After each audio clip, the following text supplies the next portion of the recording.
guys, and welcome back to another Yarn Hook Needles tutorial. Today I'm going to show you how to do a basic foundation chain or crochet chain.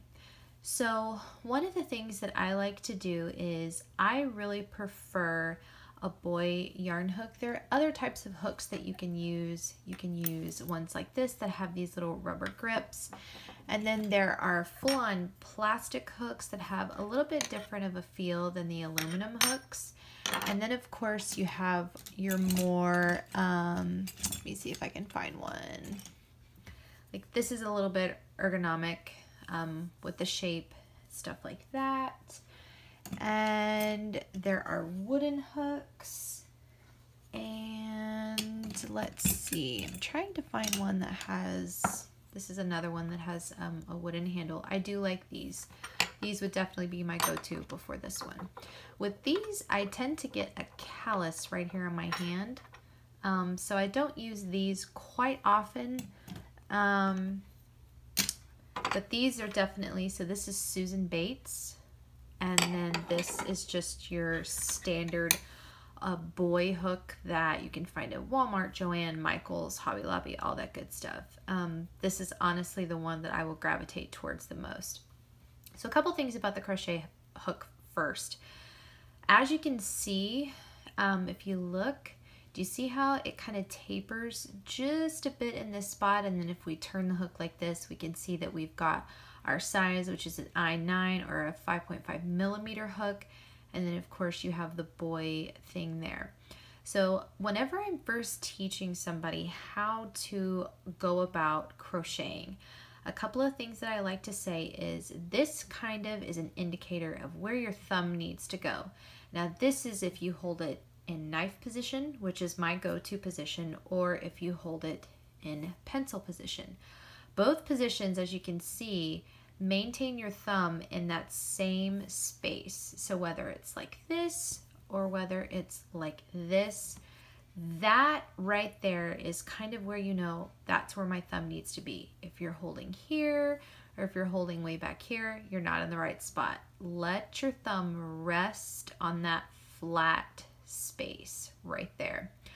Another thing that I like to say is when it comes to how you feed your yarn in, and basically what that means is how you direct your working yarn into the piece. That is really more of a personal preference. Some people do a wrap thing where they kind of do this number and they're pulling from up here. I've seen other people like do this kind of thing where they wrap and they pull the yarn into it. What I do honestly is, and I have to kind of like, there we go. I actually wrap it through these fingers. It's just how I naturally grabbed the yarn and I've just left it that way. So I want to encourage you, do what feels natural. Play around with different things that you see different people do and then just do what works. There's no right or wrong way as long as you're finishing pieces and getting stuff done. My motto is if it feels right to you, then you do that when it comes to crochet. So that all being said, let's go ahead and get started with how to crochet a chain. Okay, so when you're crocheting a chain, the first thing you gotta know are a few terms. One of those terms is yarn over or YO. Now, if you're looking at a written pattern, you're not gonna see the words yarn over. You're gonna see two capitalized letters, a Y and an O. That means you're going to yarn over.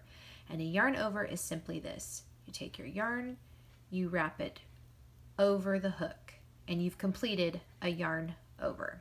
It's really that simple.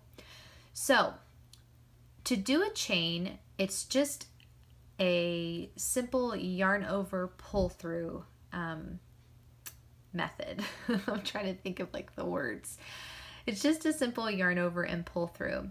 Another little tip that I want to give before I show you is you'll notice that as I'm working the chain, this finger has control of the yarn, and as I'm pulling through, these fingers grab control of the yarn. There's never really a point where this has free rein to move about.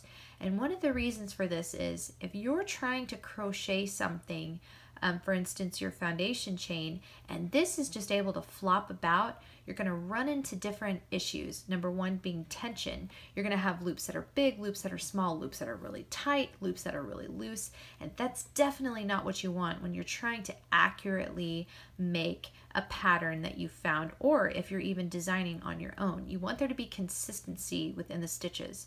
And so the way that I alleviate that problem is I always make sure that either this finger is controlling the yarn or these fingers are controlling the yarn. And I'll show you exactly what I mean. So let's go ahead and do a couple of chains. So first, look at my finger holding the yarn. We're going to yarn over. I'm going to grab that tail and we're going to pull through just like that. I'm going to yarn over, grab the tail, and pull through. Yarn over again, grab the tail, and pull through. So I'm going to zoom you in just so you can see a little bit better what I'm doing. Okay. Yarn over, grab the tail, pull through. Yarn over, grab the tail, pull through. Yarn over, grab the tail, and pull through.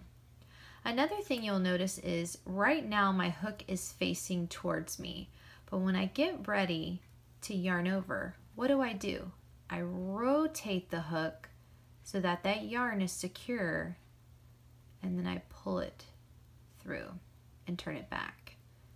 So it's a yarn over, rotate the hook down, pull it through, just like that. Yarn over, rotate the hook down, and pull through. Yarn over again, grab your tail, rotate the hook down, and pull through. And as you can see, this crochet chain is pretty consistent. We had a little bit of looseness right here, but that is something that we can kind of, stretch out the stitches and get some consistency. But this is what you want in a foundation chain. A nice braid look, if you will. You want there to be consistency in your stitches. You don't want big loose stitches or super, super tight stitches that you can't even get the hook through. This is what you're trying to achieve. I encourage you to be patient, go slow. You're trying to teach your hands to do something new. And so it's going to take some time and practice, but you will get the hang of it. I would encourage you to like this video, subscribe, share it with any of your maker friends who you think might need a little bit of help, or somebody who might be interested in learning to crochet who you think would benefit from this video. And also come back for other tutorials in yarn hook needle patterns, tips, and other techniques that I'm going to show you so that you too can become a better crocheter. I'll see you guys in the next video.